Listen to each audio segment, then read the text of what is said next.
Oke, ya kita mulai untuk sesi kedua, part 2 dari kuliah minggu ini ya. Nah, jadi ini selanjutnya saya akan mencoba menjelaskan apa yang dimaksud dengan heat maps ya. Untuk penjelasannya saya rasa teman-teman bisa silahkan membaca sendiri, nanti saya share PPT-nya. Nah, untuk nah, ini kita bisa melihat contoh heat maps di sini, bagaimana warna yang tertera di peta adalah warna yang gradasi dan tidak terbatas sama apa delineasi geografis tertentu ya. Nah, jadi yang ya apa istilahnya dia menangkap real data dari permukaan bumi kita gitu istilahnya. Nah, jadi kita bisa melihat eh ketika ada warna yang merah sekalipun ini ya dia bisa menjalar ke apa namanya ke keluar dari delineasi tertentu itu ya seperti itu. Nah, jadi ini nama-nama ini hanya ya yang ada nama ini contohnya misalnya nih heat maps-nya dari eh, Australia itu ya, itu Adelaide. Nama-nama yang ada di sini itu ya dia hanya merepresentasikan ya daerah situ atau namanya kawasan itu namanya apa, tapi untuk datanya sendiri dia tidak terbatas, misalnya hanya kawasan tertentu saja gitu. Nah, bisa dilihat ini ya. Jadi gradasi warnanya tidak berdasarkan dari delineasi geografisnya. Nah, dan ini juga terlepas dari technical heat maps-nya ya, ini saya ingin menunjukkan ini ada website yang cukup menarik. Dia itu kita lihat ini, bentar, nggak bisa diklik karena oke. Nah ini ya, jadi ada web yang dia judulnya adalah Urban Heat Maps. Nah ini di sini kita bisa melakukan monitoring dari Urban Heat Islands ya yang sudah pernah kita bahas pertemuan sebelumnya. Itu kita bisa melihat di sini. Nah ini dia punya data dan visualisasi Urban Heat Map dari berbagai macam kota. Nanti tinggal diklik aja nanti dia bisa langsung menampilkan kota tersebut dan untuk Indonesia itu diwakilkan di sini ada punya Jakarta ya. Datanya dari BMKG. Nah, ini juga tergantung ketersediaan data sebenarnya dari masing-masing kawasan atau kota tersebut. Kita bisa melihat kita random aja New York misalnya ya. Kita klik langsung muncul seperti ini, dia tunggu sebentar, dia akan loading dan menampilkan data kawasan yang kita klik tadi. Nah, seperti ini ya. Nah, ini dari New York bisa di zoom in, zoom out. Tuh. Dan ini juga apa namanya waktunya ya. Jadi ini real time data. Cuma mungkin nggak terlalu update, cuma dia selalu diupdate, cuma tidak apa ya, istilahnya tidak real time seperti itu. Kita lihat bisa lihat mana ini menarik ya. Perpaduan antara suhu yang agak tinggi dan suhu yang agak dingin ya. Dan nanti juga teman-teman kalau misalnya emang ingin mengeksplor heat maps ini diperhatikan juga angka-angka di sini karena warna ini bisa mewakili angka yang berbeda untuk setiap daerah. Misalnya ini kan New York ya, jadi di sana sedang dingin bahkan yang 13 derajat pun termasuknya dingin. Jadi dia sudah merah sekali. Nah, cuma nanti kalau untuk Indonesia yang dinamakan merah itu ya yang mungkin angkanya di angka tuh 28 misalnya atau 29 seperti itu. Oke. Nah, ini contoh heat maps ya. Nah, bisa kalau teman-teman nanti mencari lebih dalam mengenai heat map, bisa dipelajari juga bahwa yang namanya eh, heat maps ini tidak terbatas pada maps ya. Nah, dia juga bisa untuk mengukur atau memperlihatkan kedekatan hubungan beberapa variabel. Nah, ini contohnya di penelitian saya sendiri. Ini ada berbagai macam variabel di sini ya. Ini ada 5 variabel dan saya ingin melihat hubungan antar variabel tersebut gitu nih intinya. Nah, yang merah itu yang semuanya angka satu berarti hubungannya sangat tinggi atau hubungannya mutlak. Nah, ini karena memang yang dihubungkan dengan dirinya sendiri gitu ya. Ini dilihat di sini. Nah, oke, anyway, terlepas dari yang warna merah ini, kita bisa melihat, ini bisa diperlihatkan ya, semakin merah berarti semakin tinggi hubungannya. Jadi contohnya misalnya, eh untuk non-physical well-being sama akses ke public open space ke kampus. Itu dia punya nilai segini diwakilkan warna biru muda. Berarti hubungannya antara dua variabel ini tidak lebih kecil atau lebih kecil dari hubungan antara non physical well-being sama frekuensi visitnya dari public open space di kampus gitu ya. Nah, ini akses ini bisa diukur dengan berbagai macam indikator. Memang kalau frekuensi of visit itu berarti ya seberapa sering dia benar-benar mengunjungi dari yang namanya public open space di kampusnya. Nah, seperti itu. Nah, ini jadi bisa kelihatan ya perbedaan dari hubungan non physical well-being ya seperti mental well-being, social well-being dengan berbagai macam akses ke public open space seperti itu. Nah, jadi ini ya bisa dilihat bahwa heat map tidak terbatas hanya pada peta saja seperti itu. Selanjutnya ada choropleth. Nah, ini juga nanti silahkan dibaca sendiri ya penjelasannya. Untuk contohnya, ini saya ambilkan di kota Jogja, bisa dilihat bahwa gradasi warnanya terbatas pada delineasi geografisnya. Itu yang membedakan dia dengan heat maps. Nah, jadi di sini ya datanya ya milik per kawasan ini ya. Jadi kawasan satu dengan kawasan lain dia punya nilai yang berbeda, yang jelas berbeda gitu. Dia walaupun sama-sama menggunakan gradasi, tapi gradasinya mengikuti dari delineasi geografisnya atau eh, ya nilainya milik perkawasan seperti itu. Nah, ini contohnya adalah jarak ya dari masing-masing apa nih kecamatan di Jogja dengan yang di apa namanya dikonsepkan sebagai CBD atau Central Business District oleh apa namanya author atau penulis atau peneliti dari paper ini seperti itu. Jadi ya semakin keluar sini ya semakin jauh ya jaraknya dari yang CBD yang ditempatkan di sini titik sini. Nah, ini juga yang pernah saya buat. Nah, jadi ini hubungannya populasi dengan wilayah-wilayah geografisnya. Ya. Jadi bisa dilihat satu wilayah geografis dia mempunyai nilai yang sama. Jadi gradasinya tidak mungkin berada di wilayah geografis yang sama. Gitu. Nah, yang selanjutnya ada 3D visualisasi ya. Ini juga silahkan nanti dibaca sendiri. Nah, ini juga bisa dilihat di sini. Mungkin poin yang menarik adalah ya intinya ya tiga dimensi itu harus menampilkan sesuatu yang tidak bisa ditunjukkan di dua dimensi. Nah, jadi itu bukan sekali lagi bukan hanya untuk pamer, bukan hanya untuk keren-kerenan. Nah, kadang kita merasa sesuatu yang 3D pasti lebih baik atau lebih enak dilihat daripada itu yang dua dimensi. Nah, tapi ketika sebuah data itu sebenarnya sudah bisa divisualisasikan dengan dua dimensi ya apa namanya produksilah visualisasi yang dua dimensi, jangan terus dipaksakan tiga dimensi gitu ya. Nah, jadi harus tahu perbedaan juga kapan sih butuh tiga dimensi dan kapan kita lebih baik menggunakan dua dimensi seperti itu. Nah,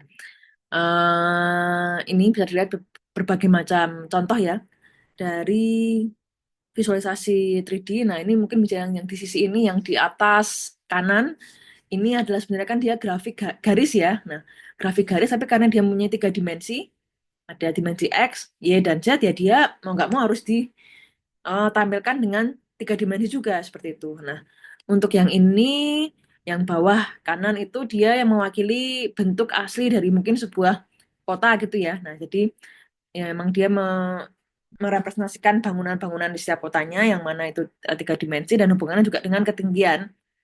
Jadi eh, data tiga dimensi dari sebuah kota yang ingin divisualisasikan seperti itu. Nah, macam-macam ya. Ini juga yang atas ini atas kiri berarti dia menunjukkan misalnya populasi seperti itu ya. Nah, jadi gimana populasi harus di ditambahkan dimensi satu lagi yaitu dimensi geografisnya gitu. Jadi bagaimana ya ini memperlihatkan persebaran dari macam-macam eh, tergantung dari apa namanya geografis mana yang ingin ditampilkan seperti itu. Nah, yang selanjutnya ada interactive dashboards. Nah, ini dia sebenarnya seperti mengkompilasi ya berbagai macam visualisasi itu untuk memberikan sebuah tampilan yang komprehensif terhadap sebuah kawasan. Nah, jadi kompilasi dari data dari sebuah kawasan ini harusnya teman-teman kalau sudah nanti mulai mendesain sebuah kawasan ya, ini akan menarik kalau bisa menampilkan yang namanya city dashboard ya, atau misalnya ini nggak harus city sih, kadang bisa kawasan, bisa kompleks seperti itu ya. Bahkan kita seperti contohnya tadi yang saya sampaikan, kita SGLT juga punya dashboard sendiri seperti itu. Padahal itu eh, skalanya hanya bangunan. Seperti itu. Nah, ini yang cukup menarik. Jadi ini adalah dashboard dari data World's Air Pollution. Jadi dia real time data dari masing-masing badan meteorologi ya, atau ya badan-badan bersangkutan dari masing-masing negara seperti itu. Coba kita lihat aslinya itu. Nah, ada di sini. Nah, sebentar ini masih loading. Nah, kita bisa melihat ini ya dari bermacam-macam ini. Kita bisa zoom in, kita yang ke Asia Tenggara. Oke, nah ini dia juga bisa memilih tipe-tipe polusinya nih. Menarik sekali ya menurut saya ya. Ini kalau teman-teman yang misalnya tertarik sama yang tentang environment dan air pollution, green healthy environment, ini data yang cukup menarik. Ini bisa kita lihat.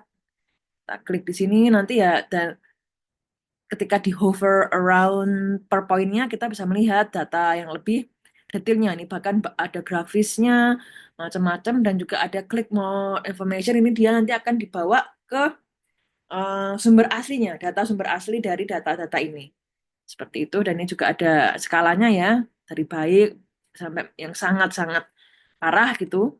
Nah, ini sayangnya mungkin di Indonesia tidak selengkap itu datanya.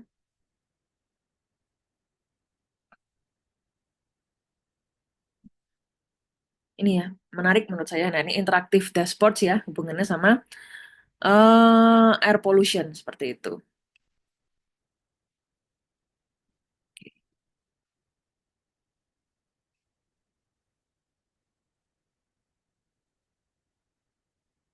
Nah, untuk beberapa case study ini ada dua ya, tentang London Data Store Project sama NYC New York City Tree Census Visualization. Nah, ini bagaimana sebuah proyek itu mengedepankan atau menekankan pentingnya dari visualisasi.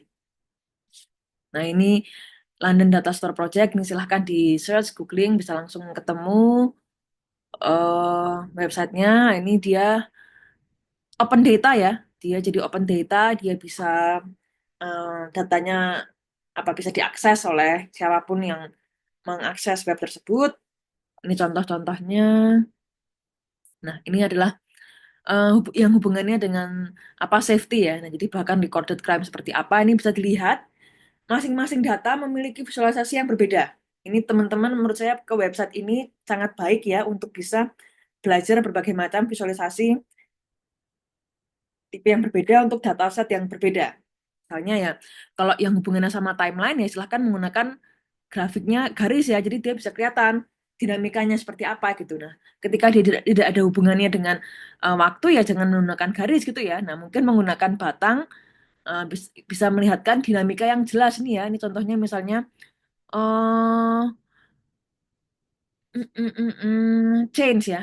Jadi perubahan tingkat kriminalitas di istilahnya let's say kecamatan gitu ya. Jadi mana yang berkurang, mana yang tambah tinggi gitu ya. Ini bisa kelihatan juga dinamikanya seperti apa. Ini selanjutnya ini untuk kependudukan. Atau kependudukan juga kita bisa lihat ada yang pakai garis, ada juga yang pakai bubble chart seperti ini. Menunjukkan mana sih yang proporsi yang lebih besar, mana proporsi yang lebih kecil. Nah, ini juga ada menu dataset ya, di mana kita bisa mendownload data murninya dan bisa kita gunakan ya untuk berbagai macam keperluan dari riset dan juga mungkin menampilkan visualisasi yang belum ada di website ini gitu. Nah, ini topiknya sangat banyak sekali ya, masing-masing topik dia punya banyak sekali data. Ini agak ini juga kadang saya lihat seperti ini gitu ya. Alangkah indahnya kalau kita juga di Indonesia, kota-kotanya, mungkin kota besar lah paling tidak punya akses data yang seperti ini gitu.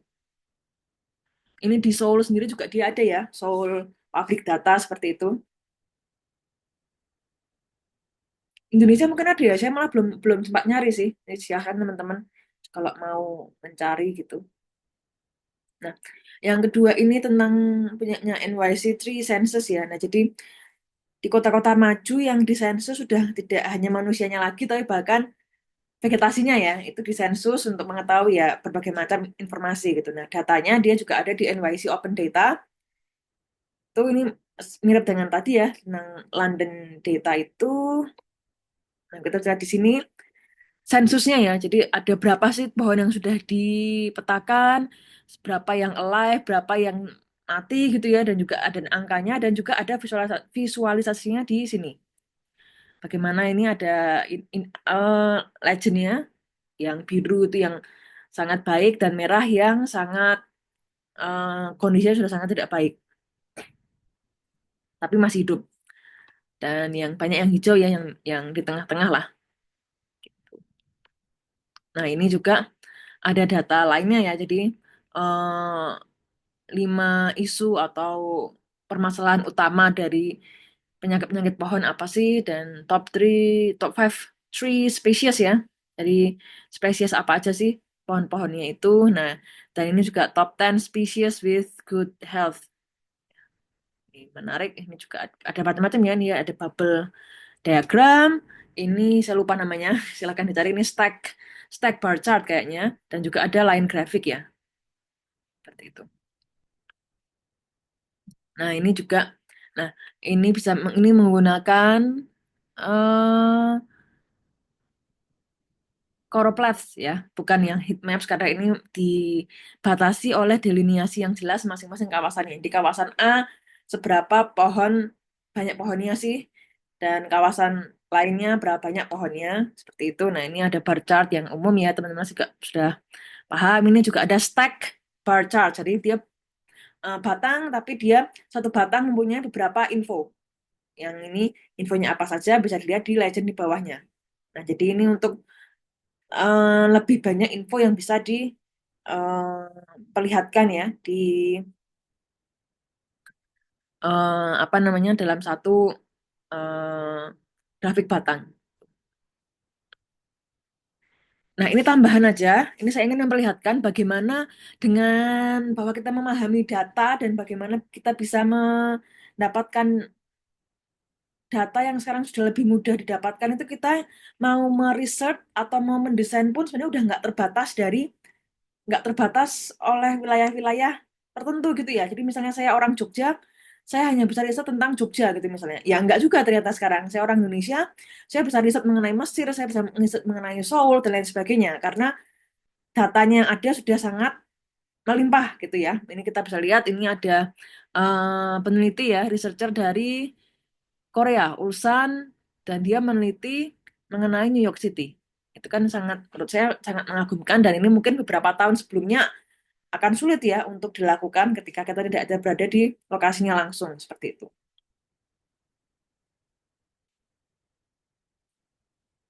Nah, ini jadi ya intinya tentang visualisasi itu adalah pertama tentunya simplify ya sebenarnya. Jadi jangan sampai kita membuat visualisasi itu malah yang karena pengen keren malah jadi nggak dapat esensinya. Nah, yang kedua declutter.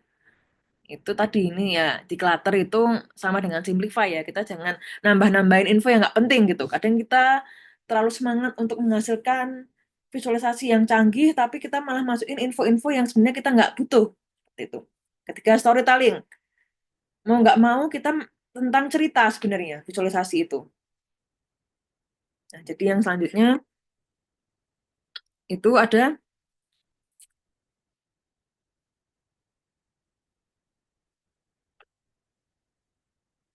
strategi warna juga ya. Nah, jadi warna, apalagi mungkin kalau teman-teman yang background arsitektur, paham bahwa warna itu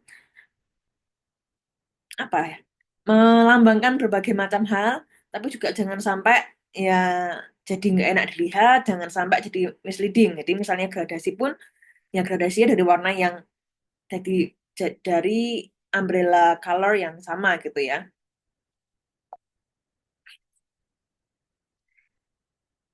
Nah, jadi saya tekankan lagi pentingnya visualisasi itu yang hubungannya sih ya sebenarnya dia storytelling gitu. Nah, jadi policy impact kita akan sulit untuk meyakinkan berbagai macam pihak. Saya yakin tanpa visualisasi. Kita hanya melihatkan data, hanya memperlihatkan tabel-tabel gitu, ya nggak akan ada orang yang relate seperti itu. Hubungannya dengan memorability juga, misalnya kita ingin mengatakan sebuah data stick out dari data yang lain, ya kita harus menunjukkan tadi speak out-nya di mana sih?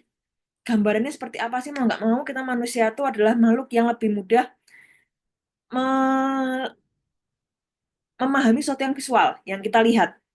Yang kita lihat, misalnya kita ingin mengatakan sesuatu naik, ya harus gambar yang melambangkan itu. Itu hubungannya juga dengan cognitive engagement sama emotional connection. Jadi misalnya hubungannya ini kita mau ngomongin tentang kriminalitas gitu ya. Itu kita nggak bisa hanya menampilkan angka karena ya itu kriminalitas, korban kriminalitas itu nggak bisa dilambangkan hanya dengan sebuah angka seperti itu. Oke, ini jadi kita yang sudah saya cover hari ini ya, itu adalah tentang signifikansi dan bagaimana visualisasi yang efektif ya untuk dipaparkan, presentasikan. Yang kedua ada kita melihat beberapa teknik visualisasi dan yang selanjutnya juga ada aplikasinya di real world example tadi dari London dan New York City ya, bagaimana yang namanya visualisasi itu menjadi senjata atau menjadi tools yang sangat penting dalam dalam berdinamika perkotaan itu. Oke, sekarang untuk kuisnya, setelah lebih detailnya nanti saya juga akan post di WhatsApp grup ya, itu yaitu saya akan menyediakan teman-teman dataset ya, tiga dataset itu yang silahkan masing-masing dataset tersebut visualisasikanlah. Teman-teman harus memilih visualisasinya, lalu membuat visualisasinya, lalu menjelaskan kenapa sih kok memilih visualisasi itu, dan yang ketiga untuk memberikan interpretasi dari masing-masing visualisasinya. Nah, jadi dari data itu, terus berarti maksudnya apa sih seperti itu. Nah, eh, di sini saya tidak membatasi teman-teman bagaimana membuatnya. Silahkan pakai Excel, silahkan pakai Python kalau ada yang tertarik, tertantang. Silahkan juga manual kalau perlu. Karena di sini saya ingin menekankan dulu bagaimana eh, teknis atau logika di balik visualisasi. Nah, jadi intinya yang penting teman-teman, keputusan teman-teman ya dalam menggunakan visualisasi apa sih. Gitu. Nah, dan setiap datasetnya juga hanya terdiri dari 20 data ya. Jadinya kalaupun memutuskan untuk menggunakan manual, harusnya nggak terlalu banyak seperti itu ya. Oke, ini adalah contoh dari eh, interpretasi yang saya maksud. Jadi ya contohnya ya, jadi misalnya grafik garis yang menunjukkan bahwa ketika pengguna transportasi umum menurun, AQI atau Air Quality Index itu cenderung eh, meningkat. Jadi misalnya menunjukkan bahwa penurunan penggunaan transportasi umum mungkin berkolerasi dengan meningkatnya emisi kendaraan pribadi, jadi menyebabkan kualitas udara memburuk seperti itu. Nah, jadi ini juga penting karena sekali lagi visualisasi itu hanyalah tools untuk menyampaikan interpretasi ini gitu. Nah, kalau interpretasinya sendiri tidak bisa, nggak paham, ya jangan harap kita bisa menggunakan memilih visualisasi yang baik pula seperti itu. Nah, ini kuis ini silahkan dikerjakan dan disubmit melalui Google Form di bawah ini ya. Nanti ini saya bagikan di WhatsApp grup juga dan deadline-nya adalah hari ini tengah malam nanti. Saya nggak ingin teman-teman terlalu apa namanya terkuras waktunya mengerjakan ini dan apa terlalu fokus hanya pada kuis ini gitu ya. Ini harusnya tidak tidak memakan waktu lama sih. Ya, seperti itu. Detailnya nanti ada di WhatsApp dan silahkan pertanyaan dan lain sebagainya disampaikan melalui WhatsApp grup juga. Terima kasih.